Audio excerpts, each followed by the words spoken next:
கன்னியாகுமரி சுற்றுவட்டார பகுதிகளில் உள்ள தென்னை மரங்களில் கேரள வாடல் நோய் தாக்குதல் மற்றும் வெள்ளை ஈ பூச்சி தாக்குதலால் தேங்காய் விளைச்சல் கடுமையாக பாதிக்கப்பட்டுள்ளது. தமிழ்நாட்டில் தென்னை சாகுபடி அதிகளவு நடைபெறும் கன்னியாகுமரியில் ஏறக்குறைய 25,000 ஹெக்டேர் பரப்பில் தென்னை விவசாயம் மேற்கொள்ளப்படுகிறது. இந்நிலையில் ராஜாக்கமங்கலம், ஈத்தாமொழி உள்ளிட்ட பல்வேறு இடங்களில் நோய் தாக்குதல் காரணமாக தென்னை இலைகள் பழுத்து மரமே பட்டுப்போகும் அபாயம் ஏற்பட்டுள்ளது.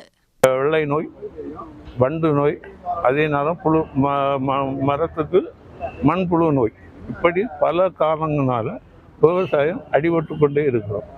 தென்னை மரங்களில் நோய் தாக்குதல் காரணமாக வெளி மாவட்டங்களில் இருந்து குமரிக்கு தேங்காய் இறக்குமதி செய்யப்படுவதால் 1 கிலோ தேங்காய் 80 ரூபாய் வரை விற்கப்படுவதாக வியாபாரிகள் தெரிவித்தனர். மேலும் ஏக்கருக்கு 1000 தேங்காய் விளைச்சல் இருந்த பகுதிகளில் தற்போது 300 தேங்காய் கிடைப்பதே கடினமாக உள்ளதாக விவசாயிகள் வேதனை தெரிவித்தனர். தென்னை விவசாயம்தான் முக்கியமான இது. இப்போ சில வருஷமாக கொண்டு அந்த நோய் தாக்கல் இருந்ததால் 1000 ஒரு ஏக்கருக்கு 1000 தேங்காய் கிடைக்க இடத்தில் ஒரு தேங்காய் தான் கிடைக்கும்.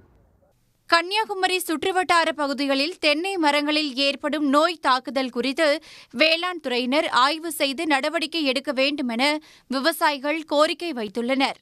உடனுக்குடன் செய்திகளை தெரிந்து கொள்ள சன் நியூஸ் பெல் ஐகானை கிளிக் பண்ணுங்க.